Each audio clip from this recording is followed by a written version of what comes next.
Hare Krishna. Hare Krishna. If you only say Hare Krishna one time the whole day, say it now. Hare Krishna. Hare Krishna. Hare Krishna. Hare Krishna. Krishna Krishna. Krishna Krishna. Hare Hare. Hare Hare. Hare Rama. Hare Rama. Hare Rama. Hare Rama. Rama Rama. Rama Rama. Hare Hare. Hare Hare. So it's a magic mantra. It's a magic mantra. It's called the Maha Mantra. Of all the mantras that are there in the Vedic literatures, this is the greatest one. The greatest one, because it can deliver anyone from birth and death. Birth and death. Doesn't mean we won't die, but it means we don't have to be reborn. And the Bhagavad Gita explains, for one who is born, death is certain, and for one who is dead, birth is certain. We don't figure that. We worry about the death part. But then you have to be born again. Death usually is fairly quick, Leading up may be a little long, but the process of leaving this body, it's a few moments, but birth, that's like 9 months. We should worry more about that, isn't it? So, but if you chant Hare Krishna, Bhagavad Krishna says, Antakali chamameva smaran, smaran, remember, smaran mukva kalevara, ya prayati samarbhava, yati nati achasamsa. And one who remembers me at the time of death, remembers me alone, and once attains to my nature, of this there is no doubt. So if we can remember Krishna at the time we're giving up this life, giving up this body, we don't have to come back. We can go back to where we really belong, where our real home, and where all our real friends are. Everything is about relationship. And in the material world, what is it? What do they say? They say we love things and we use people. Isn't it? We use people and we love things. We love our AMG or a BMW or a Audi. And we use people. We use people for our sense enjoyment.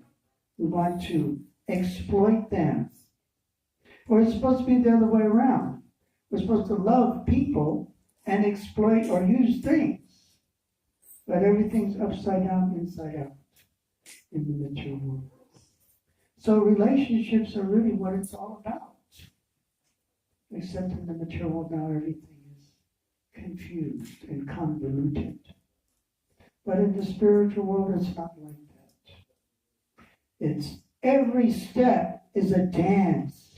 Every word is a song. And every day is a festival. So we're trying, just by chanting Hare Krishna, we can realize these spiritual truths. So, we're going to sing another little song. Srila Prabhupada, this song by Srila Bhaktivinoda Thakur, one of our great spiritual teachers, who composed hundreds of different songs. And this is one of them. Srila Prabhupada would sing before he spoke, and we follow in his example.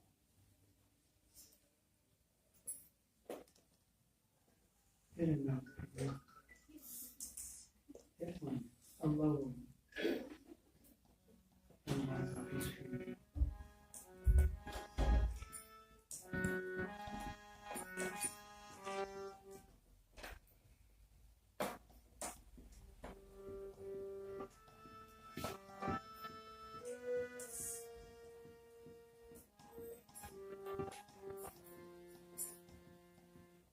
Jaya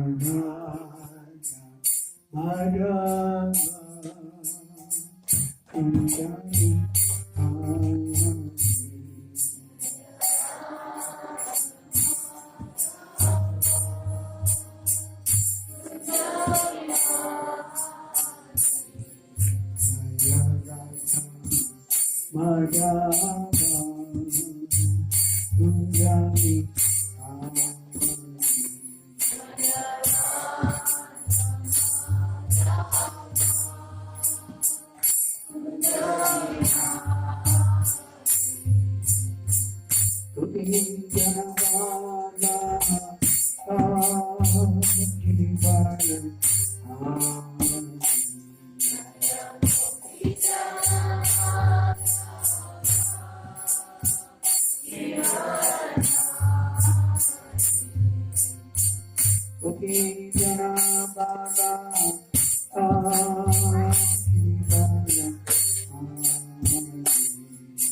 Hare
Thank you very much.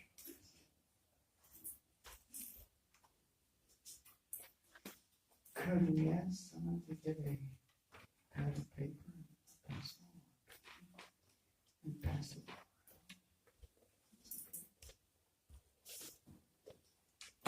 So,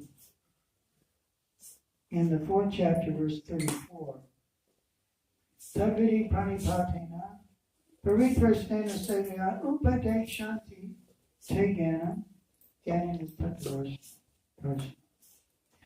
Krishna is telling Arjuna, just try to learn the truth by approaching a spiritual master. Inquire from him submissively and render service unto him. The self-realized soul can impart knowledge unto you because he has seen the truth. So inquiry, inquire. There should be so many questions. So many questions. Who am I? Why am I here? Is there a God? What's my relationship with him? How do I establish the relationship?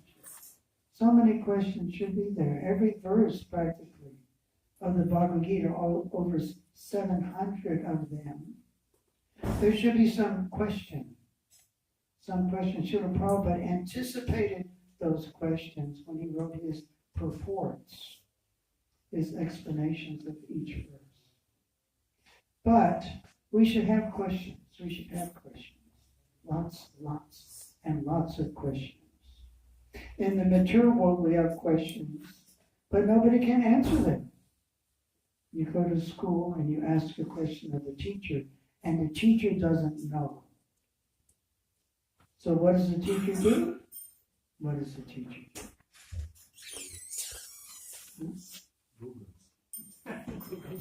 He Googles. That's it. But what if the kind of question that Google doesn't know? What do they usually do? Then they attack you for asking such a stupid question. That's a stupid question. I don't know the answer. They don't know. They don't know.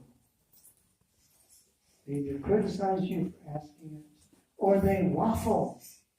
Anybody know what a waffle is to you? Do you know what a waffle is? A waffle. It's a little thing with squares in it, like a pancake. But it also is a verb. That's a noun. There's another meaning for waffle. And what is that meaning, Mother Prema? Yeah. You don't know the answer and you just kind of throw words at it. I do a lot of that. But that's not knowledge. That's not information. And because it's not our knowledge, it's Krishna's knowledge. It's Krishna's knowledge. And therefore Krishna's knowledge is perfect. His knowledge is perfect. So we can inquire. And the spiritual master who hears from Krishna. And the example is given of a postman. We don't have postmates now. We don't even have post offices now. We don't have. The one in Vanderbilt is closed. The one in Moultrie is closed. The one in Alps is closed. The one and the one in Kenilworth is closed. They're closing all the posts. We don't have a post office or a postman. We just have a post depot. If you want to go over the bridge and on the bus, you can collect your mail there. Anyway. But there used to be some people called postmen. Postmen. And what did postmen do? They delivered the post. They delivered your letters. So if someone wanted to send you, say someone wanted to send you $1 million or $1 million rands. Of course, $1 million is much better. $1 million. Then they could just send a check and then be in a letter, an envelope, and the postman would deliver it. So the postman's job was just to deliver it.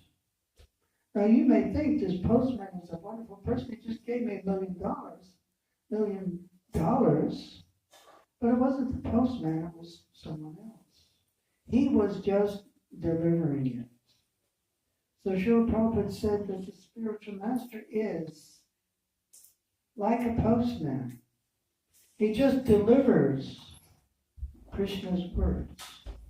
He doesn't change them, he doesn't add anything, doesn't take anything out.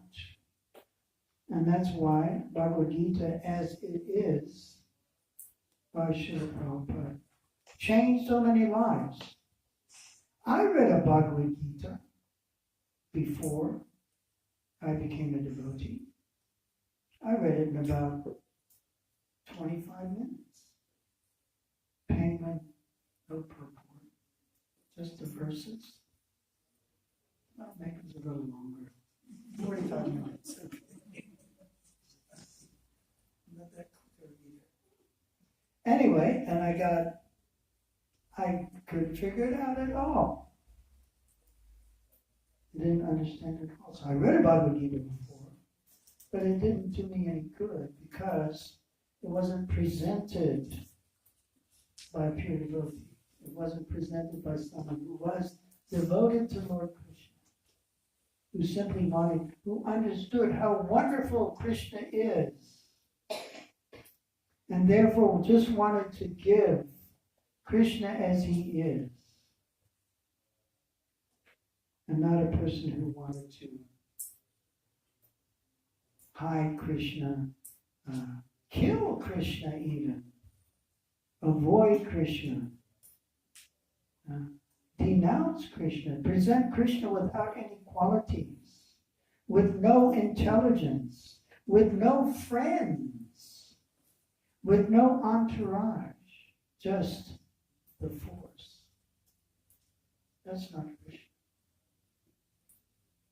So, there should be so many questions about spiritual understanding and spiritual life. So last Sunday, no, it wasn't last Sunday, it was last Thursday, was Ramnami, and we quoted this verse. We quoted this verse from Lord Ramachandra. It is my vow that if one only once seriously surrenders unto me, saying, quote, my dear Lord, from this day I am yours, and prays to me for courage, I shall immediately award courage to that person, and he will always remain safe from that day on. So what does it mean if we say, Krishna, Krishna, I am yours. Krishna, I am yours. What does it mean? Am I living for Krishna? Of course, devotees, when a person becomes serious about spiritual life and traversing the path, then they may come forward for initiation. They want to, about spiritual endeavor. So, when they do that, they offer themselves as the servants of one of the servants of one of the servants of one of the servants of the Supreme Lord. So what does it mean? Am I living to please Krishna, to serve Krishna? When I get up in the morning, when I wake up, what is my first thought? What's my first thought? Am I thinking, what can I do for Krishna today? Or am I just thinking, well, I've got to pay the rates and taxes today, and I've got to buy dog food today. I have to do this. I have to pay electricity. I have to go and buy some bread and milk. I'm thinking all these things. Or am I thinking today, how can I serve Krishna? This day is meant for the service to Krishna, and I am his eternal servant. So, how do we judge? How do we judge our consciousness? So, there are different levels. There are different stages of development where a person wants to dedicate, one wants to surrender to the Supreme Personality of God. So, one can perform activities. Of course, the first activity we recommend, it's been recommended by our spiritual master, Srila Prabhupada, and all of the acharyas, teachers in our line, is chant Hare Krishna. That's the first thing. And it's the easiest thing. If Krishna consciousness begins, continues with chanting Hare Krishna. If we don't do anything else, we just do that, we can still go back to Krishna. So it's that simple. By the mercy of Lord Chaitanya and Lord Nityananda, who are witnessing all of us here today, witnessing our desires, they are very kindly offering us the opportunity to chant Hare Krishna and become freed from all miseries. So, in the Bhagavad Gita in chapter 4, Krishna explains that I instructed this imperishable science of yoga to the sun god Vivaswan, and Vivaswan instructed it to Manu, the father of mankind, and Manu in turn instructed it to Ikshvaku. So in the purport, Srila Prabhupada mentions that the Bhagavad Gita was spoken, a rough estimate of when the Bhagavad Gita was first spoken is 120,400,000 years ago. That's a rough estimate.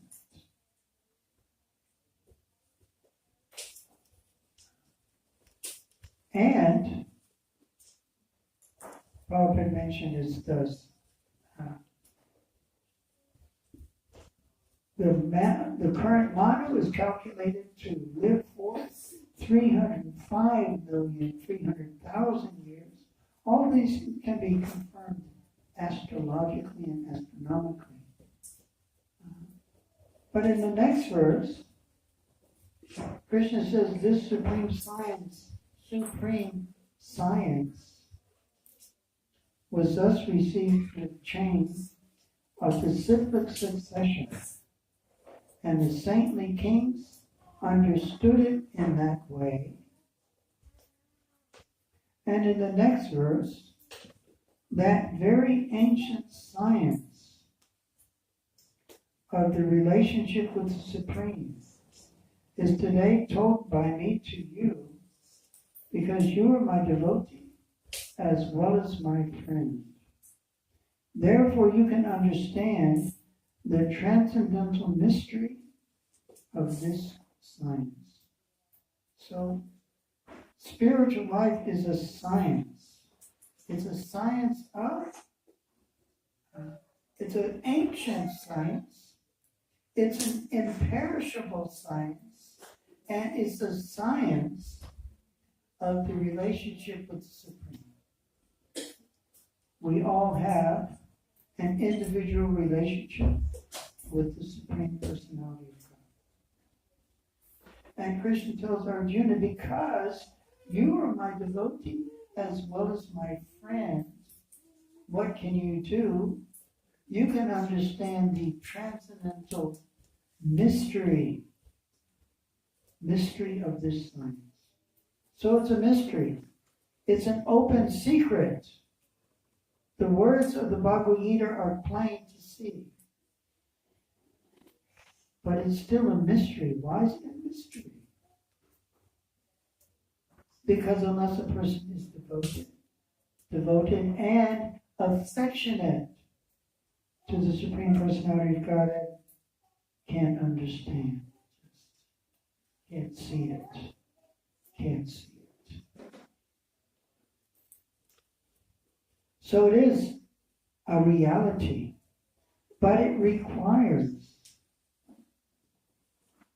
affection and devotion.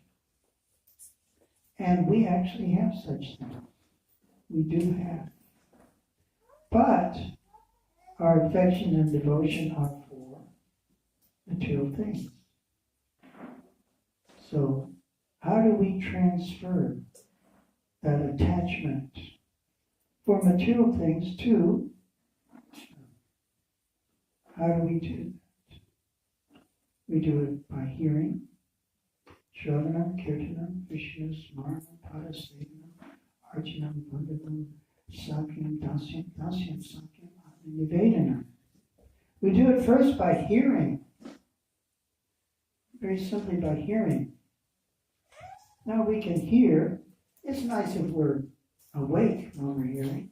Sometimes that doesn't happen all the time. But if we're awake and we're hearing, the sound vibration is kind of going through anyway, to a certain degree. But we can just hear. It's not a difficult thing. And if we hear properly, then we can repeat it. We can repeat. We can speak. And if we can hear and speak, what happens when the tongue is moving and the ear is working? What happens when you put two or more senses on something? What is it called? Anyone? Meditation. It's called meditation. The senses, the mind especially, it's a very wild creature. In the Bhagavad Gita, here, it's right here in the book. Of course, you won't be able to see it from far away, but it's got a very nice picture. And it's a chariot. It's a chariot. Of course, I got so many bookmarks in this book that if I pick it up, it'll all fall out. I'll describe it. It's a chariot with 5 big horses. They're not chihuahuas. They're big horses. And they're pulling this chariot. And the driver, he's got the reins, he's trying to pull it in. And what's in front of the chariot, just a few steps, is a cliff. It's a cliff. And on the chest of the chariot, there's a nose on one of them. There's a tongue on one of them. There's an ear on one of them. There's a hand on another one. So those are the senses. So the senses are like wild horses. And the reins is compared to the mind. And the driver is the intelligence. So with intelligence, this driver is supposed to use the strong reins, the mind, to control the senses. That's what it's supposed to do. But in the material world, with material consciousness, and without any spiritual intelligence given by a spiritual master, then the horses run wild. They run wild. So meditation means to capture the senses with the ropes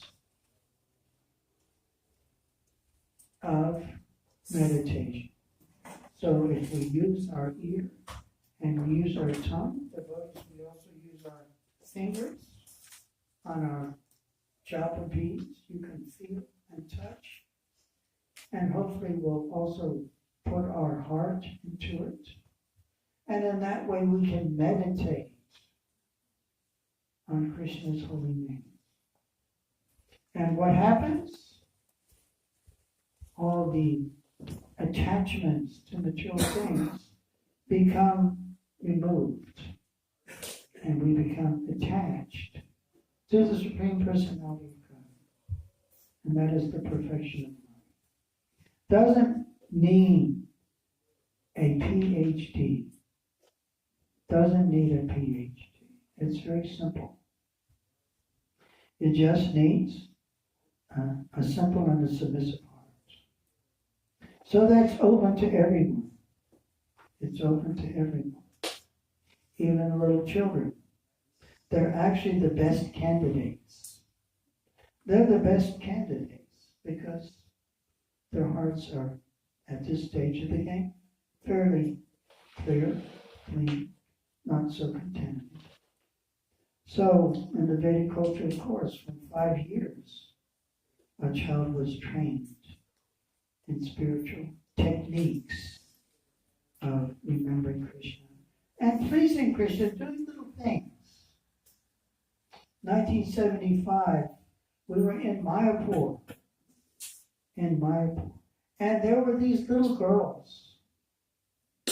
They were 5 years old, 6, 7, 8, and they would go out every morning right after Mangala Arati and collect the flowers. Collect flowers in the dark for making the garlands for the deities.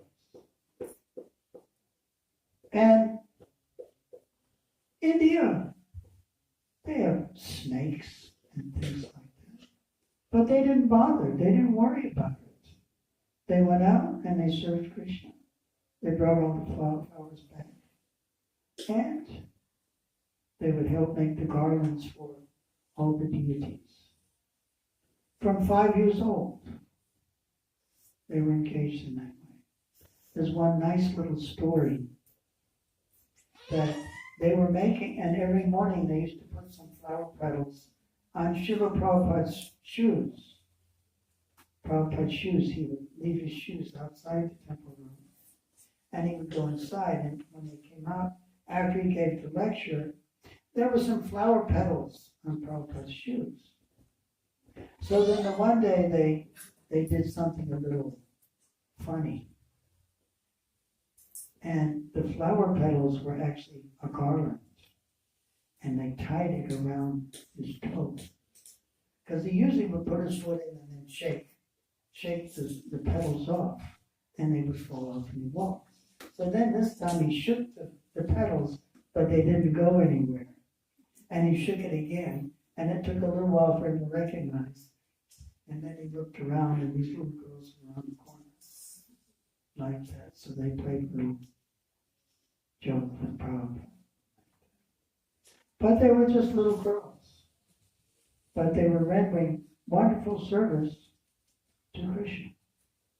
Such a simple thing. It's not complicated. So, Krishna consciousness means trying to offer our time, our efforts, our endeavors, our assets, whatever we can for Krishna's service, for Krishna's pleasure. And whatever we do has an eternal spiritual benefit. So whether children or older people, some of us are older people, really older people. Some of us are old people. Madalas, I think they call us. Isn't it? Kumbhasindha what they call us? Madalas. Madala. I said, no, that's not my name. No, you're a Madala. So we're old guys. But at any stage, whatever little service we do is for our eternal benefit. So we should try to do as much as we can for Krishna's pleasure. So it's a linking process. There's a very nice verse in the Srimad Bhagavatam Bhagavad Gita is actually the introduction to spiritual life. And it leads to the Srimad Bhagavatam. And in the Bhagavatam, there's a very nice verse. Anarto Pashamam Shakshat Bhakti Yoga Mahotsade Lokasya Janato Vidvams Chapre Satrata Samhita. It says, the material miseries of the living entity which are superfluous. That's a big word. What does superfluous mean? Superfluous means got nothing to do with our real existence. Material existing miseries have nothing to do with our real life, which are superfluous to him or her, can be directly mitigated by the linking process of devotional service. But the mass of people do not know this. And therefore, the learned Vyasadeva compiled this Vedic literature, Srimad Bhagavatam, which is in relation to the Supreme Truth. So all of this information has been provided by saints, saintly persons. And saintly persons, they understood. For myself, what do I require? I only require a chapati or two. Prabhupada himself even mentioned. Prabhupada was the biggest, the largest author of Vedic scriptural books in the world. As of last count,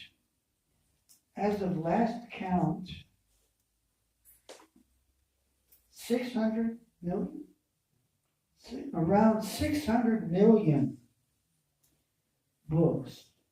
600 million. 1 million is a bestseller.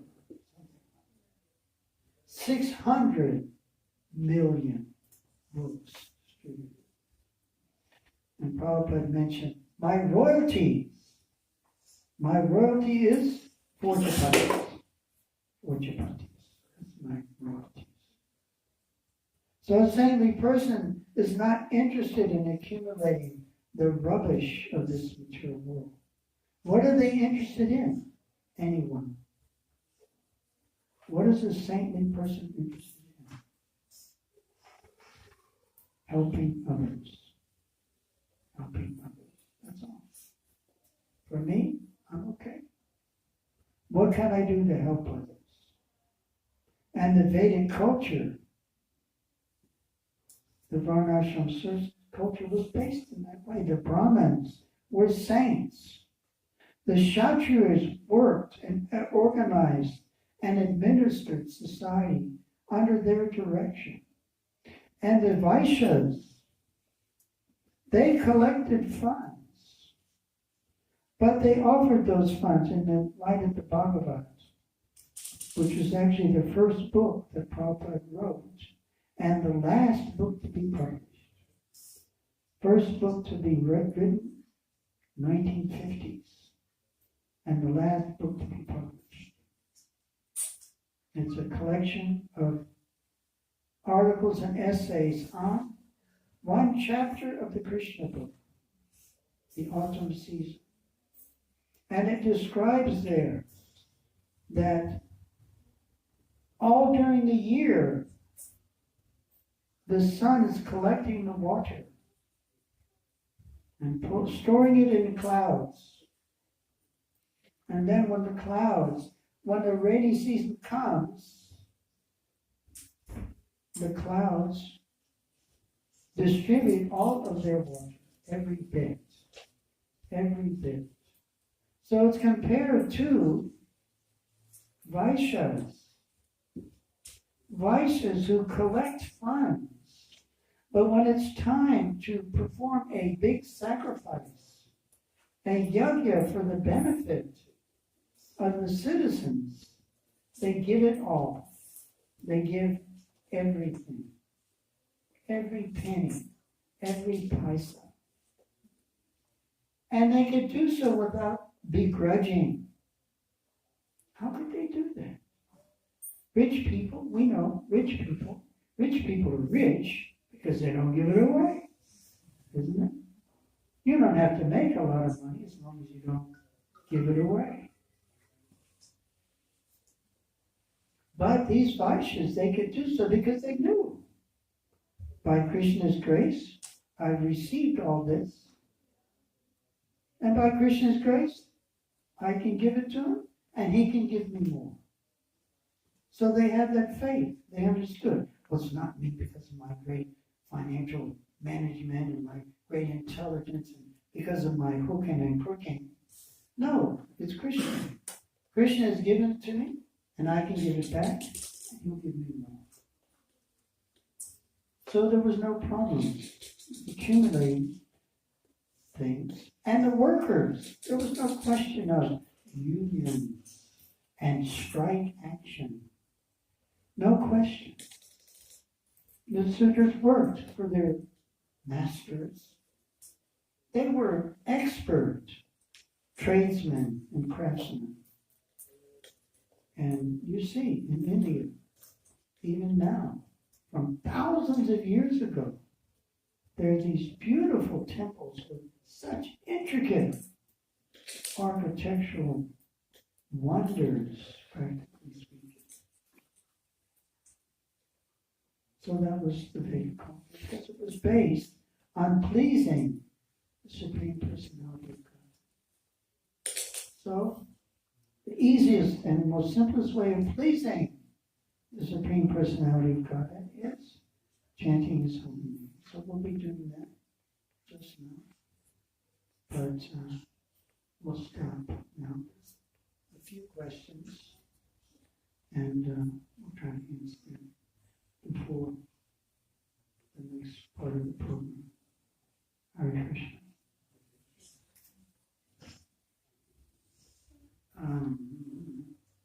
Meditating, which time, how often?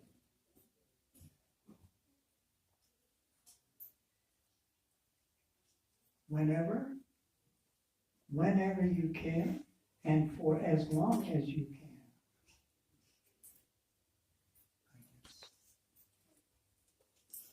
Satatam,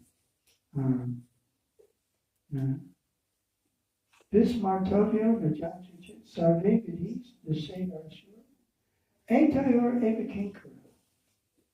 Because all of the rules and regulations in the scriptures are based on two principles. One of them is to always remember Krishna, and the other one is, what's the other one? Never forget him. First one is always remember Krishna, and the second one is never forget him. So if we chant Krishna's name, meditation in this age, actually meditation is a bona fide process, but not for this age. It was for a previous age, when people lived like 10,000 years, and they can meditate for a few 100,000 years. It's not for this age. This age we can't control our minds. Not possible. Arjuna explains, Chancharam hi mana Krishna. The mind is so restless and unsteady. Like controlling it is like controlling the wind. We don't have any wind today here in Cape Town, which is unusual. But we have wind. We know what wind is in Cape Town. So it says, controlling the mind is like controlling the wind. Impossible. So there's no way to control the mind, stop the mind. What we have to do is engage the mind. Give it some good activity. So the best good activity is chanting. That engages the tongue, the ear. Again, meditation. You have to have at least two senses to meditate. We were going to talk about the horses again. Maybe you've seen some Western movie where the wild horse is there and they throw one rope around the horse's neck, and the guy's holding it down, but he's getting dragged away. So another guy throws another rope on it. Now they got two. They're still getting dragged away, and then they put one more, and then they've got the horses controlled. So it takes at least two senses for something to be meditation. So every time, all the time, there's no hard and fast rule. You can chant Hare Krishna while you're driving. Of course, you can't include that as japa. You can't include that as japa. You can't include that. But you can chant. You can chant in the shower. You can chant when you're walking. You can chant when you're running the 2 Oceans Marathon. You can chant while you're cycling in the Cape Argus. You can do it whenever you can. And for as often as you can. 2, where are the references in Bhagavad Gita of chanting the Maha Mantra? Where does it first appear? Well, all over the place. Bhagavad Gita, Satatam Kirtayantam Ma, always chanting my glories. You can look it up in the glossaries. Srimad Bhagavatam, there's so many verses. You can look up in the index all of the references for the Maha Mantra. Where does it first appear? Well, that's a good question. But as far as chronological sequence is, you got me there. But there's so many references to where. There's a verse in the 6th canto, and it's spoken by Yamaraj. Does anybody know who Yamaraj is? Anyone? The Lord of Death. Yeah. Lord of Death. And he says that the chanting of the holy names of Krishna is the beginning of devotional service.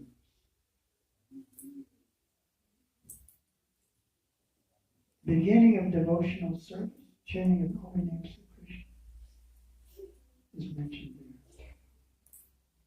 3, when and why we need a guru, spiritual master. What are the qualities we should look for in a guru?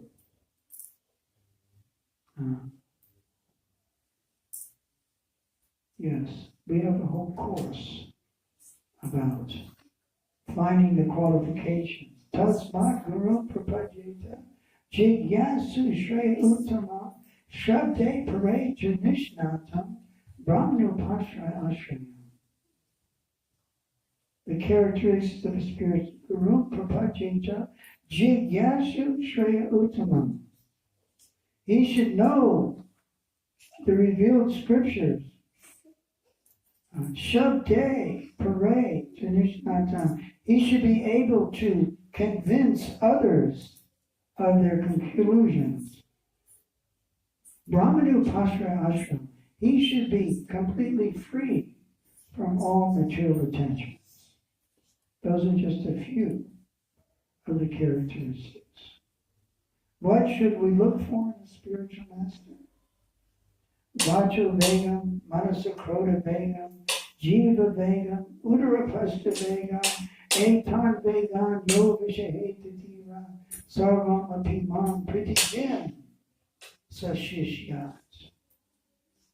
One who can control, Vacho, the urge to speak, Vegam. Manasakroda, the urges of the mind. Kroda, the actions of anger. Manasakroda Vegam, Jiva Vegam, urge of the tongue. Won't just stuff anything in there. It must be offered to Krishna. Udarapasta Vega, for the tongue, belly, and genitals. Etan Vega, Yovisha Jiva. Sarvam Apimam Pridivim Shishisha. Only such a person can be accepted, can accept disciples all over the world. So the person has their senses controlled. Before I became a devotee, I was raised in the Roman Catholic Church. I was one of 8 boys, mother and father. And of course, they're thinking, well, if I was a doctor and a lawyer or an actuarial or an insurance agent, but I should have a priest, So I was thinking, that's another story. But I was in a monastery briefly, and I could see the brothers and the priests, trainees. They're drinking, they're smoking, they're reading Playboy magazine. I just couldn't figure out, how does this work? How does this work? And I knew from experience under the parish priests where we were, our parish priest had the first color TV in Memphis, Tennessee. First color television. So they would invite the young kids over to watch TV. And we'd be sitting on the couch and the parish priest would just kind of put his hand in your lap. And you're thinking, what does this mean? So, and of course so many other things. But how is a person supposed to love God? How is a person supposed to love? How is he showing his love when he can't control his senses? So we're not the kind of sense control, where you go off in the Himalayas and you immerse yourself in the icy cold waters, the Ganges up to your neck. Not that kind of sense control.